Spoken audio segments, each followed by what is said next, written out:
It all began on a rainy Tuesday afternoon in London. The rain was beating heavily against the glass windows of my grandfather's old house. I was cleaning out the dusty attic, surrounded by forgotten boxes and old memories. The air smelled of old paper and damp wood. As I moved a heavy pile of books, I noticed a small wooden chest hidden in the corner. The brass lock was broken. I opened it slowly. Inside, resting beneath an old brass compass and a heavy spyglass, was a rolled-up piece of parchment. It was a map. But this was not a normal map. It was drawn on thick, yellowed leather, and the ink was a dark, faded crimson. As I unrolled it, my heart began to beat faster. It showed an island shaped exactly like a crescent moon. For centuries, sailors had whispered legends about this place. They called it Aethelgard, the lost city of gold. No one believed it actually existed. But here, right in front of my eyes, was the proof. The map detailed a specific route across the dangerous Blackwood Ocean. I knew, right in that moment, that my life was about to change forever. I had to find this island. I had to know if the legends were true. I spent the entire night studying the map by candlelight, memorizing every single curve of the coastline, every marked danger, and the mysterious red X in the center of the jungle. 3 weeks later, I stood at the edge of the harbor. The morning air was freezing, and a thick, white fog rolled over the dark water. The smell of salt and wet wood filled the air. In front of me was the Iron Wave, a massive wooden sailing ship. That would take me across the ocean. I gripped the handle of my leather bag tightly. Inside were my supplies: a compass, a lantern, thick ropes, and the precious map. I walked up the wooden plank and stepped onto the deck of the ship. The sailors were shouting orders, pulling thick ropes, and raising the massive white canvas sails. As the ship slowly moved away from the wooden docks, I looked out at the endless, deep blue ocean. A feeling of absolute freedom washed over me, mixed with a sharp sense of fear. The voyage would take at least a month. For the first few days, the ocean was calm. The water was like a flat mirror, reflecting the bright blue sky. I spent my days standing at the edge of the ship, watching seagulls fly overhead and dolphins jump through the waves. I practiced tying knots, read my grandfather's journals, and constantly checked my silver pocket watch. Time seemed to move slower on the water. Every single day, the sun would rise like a golden coin in the east and set in a brilliant explosion of purple and orange in the west. But the peaceful journey did not last. On the 20th night, the sky turned a dark, angry black. The wind began to howl like a wild animal. I could feel the temperature drop freezing cold in a matter of seconds. A massive storm was approaching. Suddenly, a brilliant flash of lightning illuminated the sky, followed by a roar of thunder. That shook my bones. The ocean, which had been so calm, transformed into a nightmare. Massive, terrifying waves, as tall as buildings, crashed onto the wooden deck of the ship. The wood groaned and cracked under the immense pressure. Rain poured down in heavy sheets, blinding us completely. I rushed below the deck, but the lantern swinging violently from the ceiling shattered, plunging everything into darkness. I held onto a wooden post with all my strength. My compass was spinning wildly. The magnetic field was completely disrupted. I could hear the sailors shouting above, but their voices were drowned out by the roaring wind. Suddenly, there was a deafening crack. The main mast of the ship had broken. The ship tilted violently to the left. A massive wave swept over the deck. Water rushed in everywhere. I took a deep breath as the freezing ocean water pulled me under. The last thing I saw was a blinding flash of white lightning before everything faded to black. I woke up to the sound of gentle waves and the feeling of hot sun on my face. My clothes were soaked and my mouth tasted of salt. I slowly opened my eyes. I was lying on white, soft sand. I pushed myself up on my hands and knees, coughing up seawater. As I stood up, my legs shaking, I looked around. Pieces of broken wood from the Iron Wave were scattered along the beach. I was the only one there. I quickly checked my leather bag. By some miracle, it was still strapped to my chest. The map inside was wet, but the ink was still visible. I looked up. In front of me was a massive, incredibly dense green jungle. The trees were taller than I had ever seen, with thick vines hanging down like massive snakes. Vibrant tropical flowers in shades of bright red and yellow bloomed everywhere. The air was thick, humid, and smelled of wet earth and sweet fruit. I pulled out the map. The coastline matched perfectly. I had survived the storm, and I had actually found it. This was Aethelgard. I took a deep breath, gathered my courage, and took my first step away from the safety of the beach. As I walked into the dark, shadowy edge of the jungle, the bright sunlight was immediately blocked by the massive green canopy above me. The sounds of the ocean faded, replaced by the strange, exotic calls of unseen birds and insects. The jungle was a completely different world. It was a labyrinth of thick underbrush and massive, ancient tree roots that tripped my feet. I had to use a sharp machete I found in the ship's wreckage to chop away the thick green vines blocking my path. It was exhausting physical labor. Every muscle in my body ached, but the environment was mesmerizing. Once I looked up and saw a brilliantly colored parrot, its feathers a mix of electric blue and bright orange flying through the canopy. But the jungle was also terrifying. As the afternoon went on, the shadows grew longer. I heard a deep, rumbling growl coming from the bushes to my left. I stopped breathing.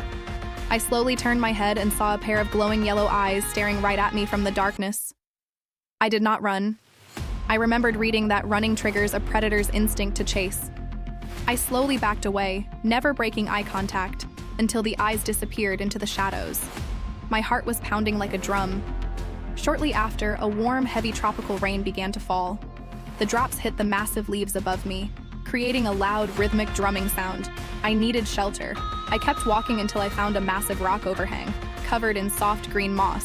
I sat beneath it, perfectly dry, watching the rain transform the jungle into a misty, magical, and dangerous wonderland. When the rain finally stopped, the jungle was covered in a thick white mist. I continued my journey, following the red path on the map. The path led me to the base of a towering, jagged mountain. There, hidden behind a waterfall, was a dark, gaping hole in the rock, a cave entrance. The air coming from it was freezing cold and smelled of ancient dust. I pulled a piece of dry wood and some flint from my bag. I struck the flint, creating a shower of sparks until the wood caught fire. With my torch burning brightly, casting flickering orange light against the walls, I stepped into the darkness. The cave was massive. Every footstep echoed loudly, bouncing off the walls a dozen times. As I walked deeper, the firelight revealed something incredible. The walls of the cave were not natural. They were covered in ancient, intricate carvings. There were symbols of stars, suns, and warriors holding swords. This was proof. Humans had been here centuries ago. The path became dangerous. I reached a narrow stone bridge crossing a deep, black chasm. I threw a small stone down the hole and waited. I never heard it hit the bottom. I pressed my back against the cold stone wall, gripping the rock with my hands, and slowly, carefully, moved across the bridge. One wrong step meant absolute disaster. I walked for what felt like hours through the freezing, silent dark. Finally, I saw a pinprick of bright white light in the distance. I hurried toward it, my boots slipping on the wet stone. As I stepped out of the cave entrance, the bright sunlight temporarily blinded me.